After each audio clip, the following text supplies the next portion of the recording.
Hey everyone, welcome back. Thanks for being here. Today we're going to talk about how to choose a touring bike and which one might be right for you. There are several different factors to consider, especially in the battle between Indian and Harley-Davidson. My experience has been that there is no perfect bike, so let's talk about the pros and cons of each of the options. A couple of notes. At this point, I'm not going to talk about any of the Japanese cruisers, the Honda Goldwing, Kawasaki Vaquero, the Yamaha FJR, or the Suzuki Boulevard C50T. The Kawasaki Vaquero is probably the closest any of these come in terms of being a big twin tourer, but the Goldwing is definitely more popular as a big touring bike. Either way, as much as I would like to, I haven't had any experience with any of these bikes, so I really can't speak into what they are like to ride as a touring bike. Also, we're not going to talk through all the technical specs on these bikes. I've already done that in other videos. You can see them here. Rather, let's talk through what the actual riding experience is like. Of course, the best thing to do is to get out there and do your own test rides and check out the bikes for yourself, but maybe these perspectives will help. So let's start with Indian. Starting at the bottom of the line, we have the Super Chief. After test riding the Super Chief, my honest opinion is that it's not worth the bother. The only thing it really has going for it is that it has a really powerful torquey engine. It doesn't have much else going for it in my opinion.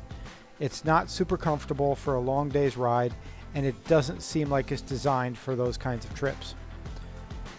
Next is the Springfield. The Springfield has a powerful engine as well, but is much heavier. Actually, it's heavier than the Indian Chieftain, but has a windshield and not a fairing. So to me, this really isn't worth it. It doesn't handle as well as the Chieftain does either, at least in my experience. On to the Chieftain and the Challenger, the two tourers with fairings. These bikes are amazing. They have longer wheelbase, which means they handle really well at road speeds. From the factory, these bikes have more power than the Harley counterparts. The engines have a counterbalance in them, which really reduces the vibration. All in all, they are fantastic bikes. Two small downsides to these bikes, both related to their longer length. First, from the factory, these bikes are uncomfortable for short people. I would say if you're under about, 5'9" or 5'10", these will be a bit of a stretch. Also, because of the longer length, these are a little more challenging at slow speeds, such as parking lots. But these are minor issues that can be remedied with some mods and practice, so they should definitely be considered if you're looking at a touring bike. Moving on to Harley, but before we do, I'd like to invite you to subscribe, like, and hit the notification bell if you haven't already. I would appreciate the support. And please leave a comment below on what your thoughts are on what touring bike you think is the best and why. Let's talk about one very important difference in the Harley touring models. There are two different frames in the Harley bikes, the softail frame and the touring frame. The engines in the softail frames also have a counterbalance in them like the Indians do, reducing the vibration.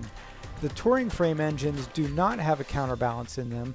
They are rubber mounted to the frame, and so you still get some vibration in the frame, especially when you're idling at a stop. You can feel it in your hands and arms.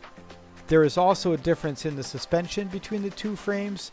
I didn't really notice a big difference when I rode on these bikes, but there is definitely a difference in them from what I hear.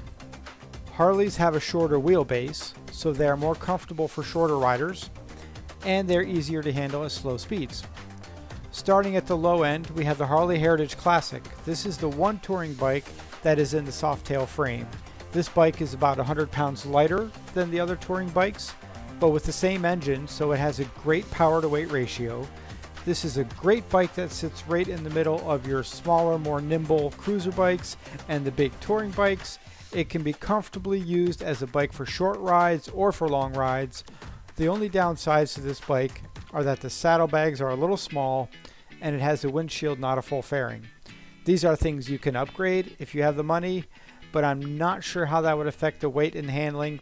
I know those options are available. Next is the Road King. I have not had a chance to ride a Road King as much as I would like to. This is comparable to the Indian Springfield in that it has the big saddlebags and the weight of the touring bikes, but it has a windshield instead of a fairing. The Road King uses the touring frame and not the softail frame. So without having the opportunity to ride it, I expect that the Road King probably wouldn't make my recommended list. I can't say for sure because it is a very popular bike. I just haven't had a chance to ride one. And last are the Harley Street Glide and Road Glide. These are the big touring bikes, probably the two most popular touring bikes out there. Here are the facts on these bikes. A shorter wheelbase means they are comfortable for short riders. Even though the engines out of the box are a little less powerful than the Indian, they still have plenty of power. And they have something the Indians are a little shy on, and that is upgrade options. The Harleys have the option to upgrade to a full stage 4 131 cubic inch engine for those who have the money and a real thirst for power, which is something the Indians don't have. The Indian 116 Thunderstroke will only go up to a stage 3, I believe. There is no bigger engine other than the 116 that I'm aware of. My personal experience has been that the Harley Street Glide and Road Glide bikes fall short when it comes to handling and ease of riding on the road in comparison with the Indians. Test riding these bikes was okay, but not great, whereas the Indian Chieftain was smooth, easy to ride, with far superior handling. I'm not totally sure what it was about the test rides on the Street Glide and the Road Glide that turned me off. I think it was something to do with how the fairings are balanced on their touring frames. It just wasn't as smooth and easy to corner as the Harley Heritage or the Indians. And I know what the Harley Heritage and the Indians have in common is the counterbalance in the engine that the Street Glide and the Road Glide don't have. That is certainly a part of it, but there was more to it than just the counterbalance in the engine, I think. Something to do with the weight distribution on the bike itself. That was my experience.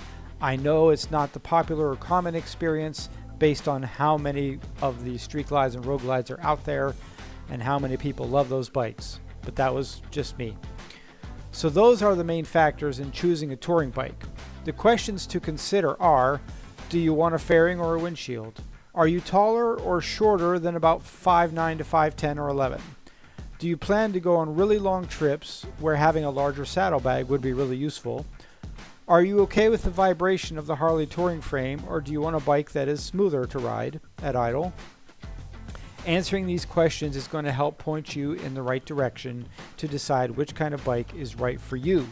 So thanks everyone for watching. See you on the next video. Take care, stay safe, God bless.